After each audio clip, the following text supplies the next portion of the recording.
Hello friends, मैं हूं हेमा झा। विद्या गेवर में आप सभी का स्वागत है।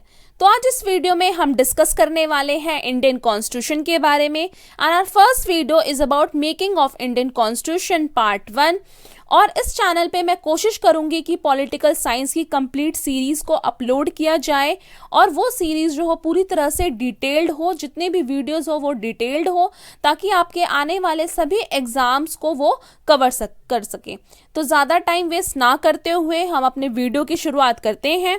तो देखिए, हमारा जो आज का टॉपिक है वो है मेकिंग ऑफ इंडियन कॉन्स्टिट्यूशन। तो समझते हैं कॉन्स्टिट्यूशन को।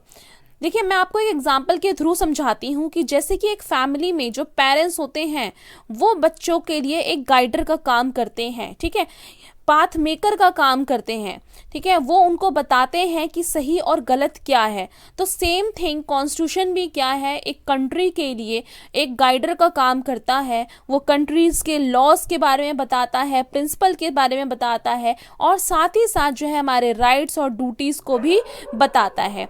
ये हमारे जो गवर्नमेंट जो है उसकी पावर को डिफाइंड करता है और एक गवर्नमेंट को स्टेट के अंदर कैसे रन करना है, कैसे फंक्शन करना है, वो भी किसके थ्रू हमें पता चलता है, कॉन्स्टिट्यूशन के थ्रू पता चलता है। हमारे जो लीडर्स थे उस टाइम के, फ्रीडम फाइटर्स जो थे, वो बहुत ज़्यादा जो है समझदार थे। उनको पता था कि किसी स्टेट के लिए, किसी कंट्री के लिए जो कॉन्स्टिट्यूशन है उसकी क्या इंपॉर्टेंस है। वो देख रहे थे अपने आसपास के सिनेरियो में कि जहाँ पर कॉन्स्टिट्यूशन नहीं है वहाँ पे लोगों के साथ किस तरह का व्यवहार होता है। इसी को देखते हुए हमारे जो कॉन्स्टिट्यूशन मेकर थे, जो लीडर्स थे, उन्होंने ये डिमांड करी कि अब हमें एक कॉन्स्टिट्यूट असेंबली चाहिए जो कि कॉन्स्टिट्यूशन का, हमारे कॉन्स्टिट्यूशन का निर्माण कर सके। इसी को देखते हुए एम.एन. रॉय जो थे, उन्होंने हमारा जो है कॉन्स्टिट्यूट असेंबली का आइडिया सामने रखा इन 1934 को। और एम.एन. रॉय कौन थे? ये बहुत बड़े जो है कम्युनिस्ट लीडर थे, जिन्होंने कम्युनिस्ट ऑफ इंडिया पार्टी की जो है वो इस्टेब्लिशमेंट करी थी इंडिया के अंदर। अब देखिए, इसके बाद जब एम.एन. रॉय ने आइडिया रखा कॉन्स्टिट्यूट असेंबली का, उसके बाद आई आईएनसी, इन्होंने जो है ऑफिशियली डिमांड करी किसकी, कॉन्स्टिट्यूट असेंबली की, और ताकि वो क्या कर सके, कॉन्स्टिट्यूशन असेंबली जो है वो हमारा कॉन्स्टिट्यूशन फ्रेम कर सके। और ये डिमांड रखी गई 1938 को। आईएनसी जो है इसकी फुल फॉर्म है इंडियन नेशनल कांग्रेस, और इसकी जो इस्टेब्लिशमेंट हुई थी वो आप सभी को पता है 1985 को हुई थी, ठीक है। और इस्टेब्लिशमेंट के जो फाउंडर थे इसके, वो कौन थे? एओ ह्यूम थे, जो कि एक ब्रिटिश सिविल सर्वेंट थे, ठीक है। और देखिए, डिमांड तो कर दी गई कॉन्स्टिट्यूट असेंबली की, लेकिन इस डिमांड को क्या एक्सेप्ट किया गया? जी हाँ, इस डिमांड को जो है ब्रिटिश गवर्नमेंट के थ्रू एक्सेप्ट किया गया, जिसे ही हम अगस्त ऑफर के नाम से जानते हैं 1940 को। हमने जाना कि कॉन्स्टिट्यूशन है क्या, लेकिन एक देश के लिए, किसी कंट्री के लिए कॉन्स्टिट्यूशन की इंपॉर्टेंस क्या है, तो वो हम देखते हैं। हमारा पहला पॉइंट है, it generates a degree of trust and coordination among people. ये लोगों के बीच में जो है क्या बनाता है, विश्वास को पैदा करता है, और साथ ही साथ लोगों के आपस में सामंजस्य की स्थापना करता है। देखिए, ट्रस्ट कैसे बनाता है? मान लीजिए एक व्यक्ति है और वो एक देश में रहता है जहाँ पे कॉन्स्टिट्यूशन नहीं है, ठीक है, उसके साथ किसी तरह का अत्याचार होता है, डिस्क्रिमिनेशन होता है, तो उसे ना तो वो अपने राइट्स को मिले हैं, उसे ना ही उसे अपनी ड्यूटीज के बारे में पता है, ना ही उसे लॉज के बारे में पता है, तो वो अपने लिए जो है न्याय मांगने कहाँ जाएगा, ठीक है। तो लेकिन अगर जिस देश में कॉन्स्टिट्यूशन है वहाँ पे सिटीजन के पास राइट्स हैं, वो अपने राइट्स के लिए अवेयर हैं, तो एक तरह से देखा जाए तो उसे ये फील होगा, एक सिटीजन को ये फील होता है कि अगर मेरे साथ किसी तरह का इनजस्टिस होता है तो हमारा कॉन्स्टिट्यूशन है जो हमें क्या करेगा, प्रोटेक्ट करेगा। हमारा जो कॉन्स्टिट्यूशन है वो गवर्नमेंट की जो है को बताता है कि उसे कैसे रन करना है, उसकी पावर्स क्या है गवर्नमेंट की, और गवर्नमेंट की किस ऑर्गेनाइजेशन के पास, ठीक है, कौन कौन से डिसीजन लेने की क्षमता है, ठीक है, कौन कौन से अधिकार हैं। साथ ही साथ ये गवर्नमेंट की पावर्स को लिमिट करता है कि मान लीजिए गवर्नमेंट अगर अनकॉन्स्टिट्यूशनल वे में बिहेव कर रही है तो वहाँ पे जो है ये गवर्नमेंट को उसकी पावर्स जो है उसके बारे में बताता है और गवर्नमेंट्स की पावर के ऊपर जो है कंट्रोल रखता है। ये सिटीजन्स के राइट्स को बताता है और हमारी ड्यूटीज़ के बारे में बताता है। अब हम बात करते हैं प्रिपरेशन ऑफ इंडियन कॉन्स्टिट्यूशन की। इंडियन कॉन्स्टिट्यूशन की जो स्टैब्लिशमेंट हुई थी वो कॉन्स्टिट्यूट असेंबली के थ्रू स्टैब्लिशमेंट हुई थी, ठीक है, जो कि प्रिपेयर किया गया था। जो प्रिपेयर करने वाली जो असेंबली थी उसे हम क्या बोलते हैं, कॉन्स्टिट्यूट असेंबली बोलते हैं। कॉन्स्टिट्यूशन को प्रिपेयर करने वाली असेंबली को हम क्या बोलेंगे, कॉन्स्टिट्यूट असेंबली बोलते हैं। और कॉन्स्टिट्यूट असेंबली के जो मेंबर्स थे वो अलग अलग पॉलिटिकल पार्टी से बिलोंग करते थे।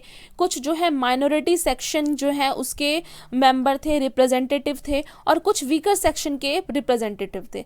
हमारे इस कॉन्स्टिट्यूट असेंबली में हमने अलग अलग पॉलिटिकल पार्टी, अलग अलग जो है सेक्शंस के लोगों को यहाँ पे क्या किया, इसके अंदर सम्मिलित किया, ताकि जो हमारा जो कॉन्स्टिट्यूशन है वो हर एक वर्ग को क्या कर सके, प्रतिनिधित्व कर सके, हर एक वर्ग की आकांक्षाओं पर क्या कर सके, खरा उतर सके।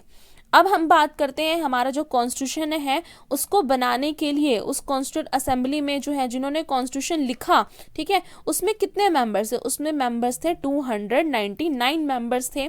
और इस कॉन्स्टिट्यूट असेंबली की जो पहली मीटिंग हुई थी वो हुई थी 9 दिसंबर 1946 को, कहाँ हुई थी, नई दिल्ली के अंदर हुई थी। और उसमें जो पहले जो प्रेसिडेंट थे वो कौन थे, डॉक्टर सच्चिदानंद थे। इन्हें टेम्पोररी प्रेसिडेंट कहा जाता है क्योंकि ये जो है इनको रिस्पेक्ट देने के लिए, क्योंकि ये जो है कॉन्स्टिट्यूट असेंबली में सबसे ओल्डेस्ट पर्सन थे, तो इन्हें रिस्पेक्ट देने के लिए फर्स्ट मीटिंग में इन्हें जो है प्रेसिडेंट घोषित कर दिया गया। सेकेंड मीटिंग जो हुई थी हमारी कॉन्स्टिट्यूट असेंबली की वो हुई थी 11 दिसंबर 1946 को हुई थी, ठीक है, जिसके जो हमारे प्रेसिडेंट थे, ऑफिशियल जो प्रेसिडेंट बने वो कौन बने, डॉक्टर राजेंद्र प्रसाद बने। और यहीं पे वाइस प्रेसिडेंट भी बनाए गए, वो थे एच.सी. मुखर्जी और वी.टी. कृष्णमाचारी, ठीक है। तो 2 वाइस प्रेसिडेंट बनाए गए सेकंड मीटिंग के अंदर।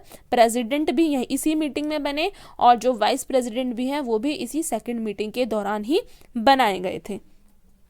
हमारा जो कॉन्स्टिट्यूशन है उसकी जो है 2 मीटिंग कर ली गई थी, ठीक है। 2 मीटिंग करने के बाद जो है जवाहरलाल नेहरू जो है वो लेकर आए ऑब्जेक्टिव रेजोल्यूशन। अब ये क्या चीज़ है, ऑब्जेक्टिव रेजोल्यूशन के अंदर जो है जवाहरलाल नेहरू ने बताया कि वहाँ ये जो है हमारे कॉन्स्टिट्यूशन के गोल्स और विजन को, ठीक है, उसको दर्शाता है कि हमें कॉन्स्टिट्यूशन क्यों बनाना है, हमारे कॉन्स्टिट्यूशन बनाने के गोल्स क्या है, हमारे कॉन्स्टिट्यूशन बनाने के विजन क्या है, वो हम इस ऑब्जेक्टिव रेजोल्यूशन में बताए गए हैं। और कॉन्स्टिट्यूट असेंबली के क्या एम्स हैं, ठीक है, वो भी इस ऑब्जेक्टिव रेजोल्यूशन के थ्रू जो है डिफाइन किए गए थे।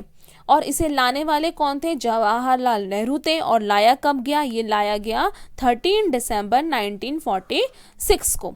अब देखिए कॉन्स्टिट्यूशन बनाने के लिए कॉन्स्टिट्यूट असेंबली बना दी गई और उस असेंबली के अंदर जो है बहुत सारी जो है अलग अलग कमेटी जो है वो बनाई गई।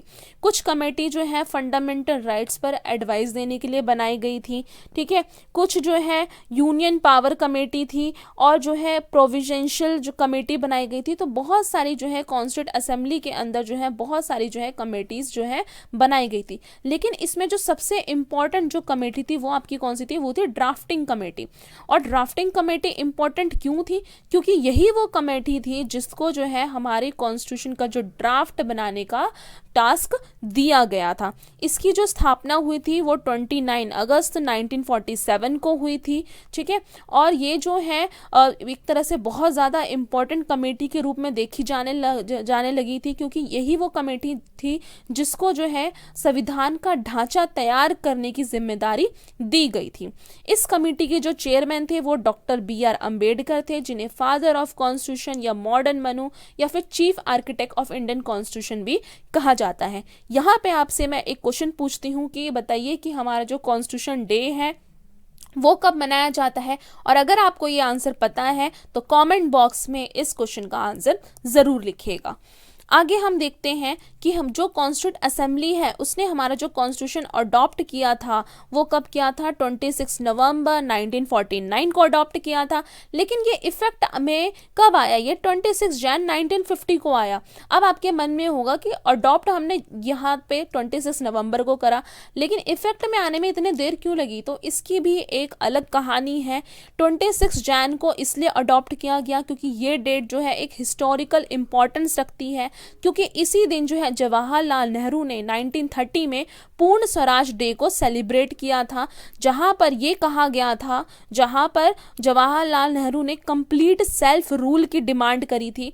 तो इसीलिए इस डेट को ध्यान में रखते हुए हमने डिसाइड किया कि हमारा जो कॉन्स्टिट्यूशन होगा वो कब लागू किया जाएगा, 26 जन 1950 को लागू किया जाएगा। और इसी दिन को सेलिब्रेट करने के लिए हम क्या मनाते हैं, हम मनाते हैं रिपब्लिक डे हर साल। ठीक है। कॉन्स्टिट्यूंट असेंबली में जो है टाइम लिया वो 2 years 11 month and 17 days time लिया कॉन्स्टिट्यूशन को बनाने के लिए। बहुत सारे एग्जाम में मल्टीपल चॉइस क्वेश्चन में ये वाला जो क्वेश्चन है वो पूछा जा चुका है कि कितना टाइम लगा।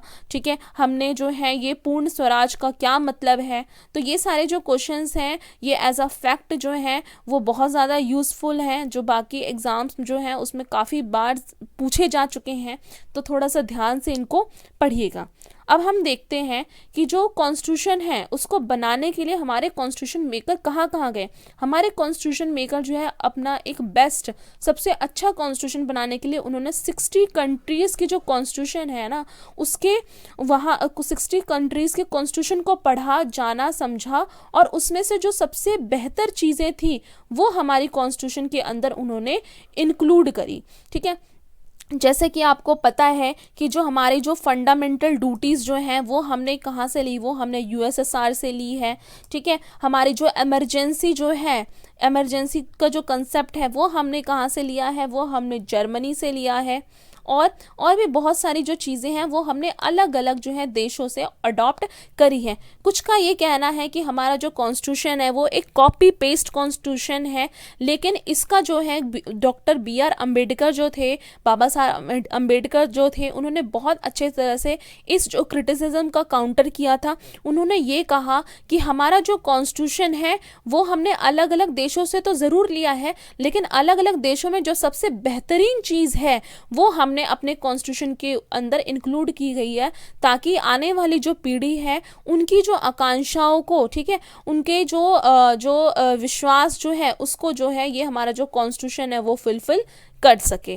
ठीक है, तो बहुत सोच समझ के हमारा कॉन्स्टिट्यूशन प्रिपेयर किया गया। इसको बनाने के लिए इसको बनाने में अराउंड 60 लाख रुपीस खर्च हुए थे और शुरुआत में हमारे कॉन्स्टिट्यूशन में 395 आर्टिकल थे जो कि 22 पार्ट्स एंड 8 शेड्यूल के साथ आए थे। इसको जो हमारा जो कॉन्स्टिट्यूशन है इसके जो कैलीग्राफर थे वो कौन थे, वो थे हमारे प्रेम बिहारी नारायण रायजादा थे ये। और देखिए ये वाला जो क्वेश्चन है ये बहुत बार SSC एग्जाम में रिपीट हो चुका है। अगर आप पहले पिछले साल के क्वेश्चन पेपर उठा के देखेंगे तो हमारे जो कैलीग्राफर थे वो कौन थे कॉन्स्टिट्यूशन के, प्रेम बिहारी नारायण रायजादा थे, जिन्होंने इटैलिक स्टाइल में हमारा कॉन्स्टिट्यूशन लिखा था। तो इस तरीके से हमने जो है आज मेकिंग ऑफ इंडियन कॉन्स्टिट्यूशन पढ़ा। इस वीडियो के अंदर मैंने कोशिश करी कि मैं इसमें फैक्ट्स भी, जितने इंपॉर्टेंट फैक्ट्स हैं उसको इंक्लूड कर सकूं। आगे आने वाली वीडियो इससे भी ज़्यादा मैं डिटेल्ड बनाने की कोशिश करूंगी कि आपके सारे ही एग्ज़ाम्स कवर हो सके। और अगर वीडियो आपको पसंद आया हो तो लाइक ज़रूर करें और कमेंट करके मुझे कुछ अगर आप सजेशन देना चाहते हैं तो वो भी ज़रूर दीजिए। और चैनल को सब्सक्राइब कीजिए, क्योंकि देखिए लास्टली मेरे लिए जो मोटिवेशन सोर्स है वो आपके कमेंट्स हैं, वो आपके लाइक्स हैं। ठीक है, और मैं कोशिश करूँगी कि मैं और बेहतर तरीके से आपको जो है बेस्ट एजुकेशनल कंटेंट प्रोवाइड कर सकूँ। Thanks for watching and stay happy, stay healthy.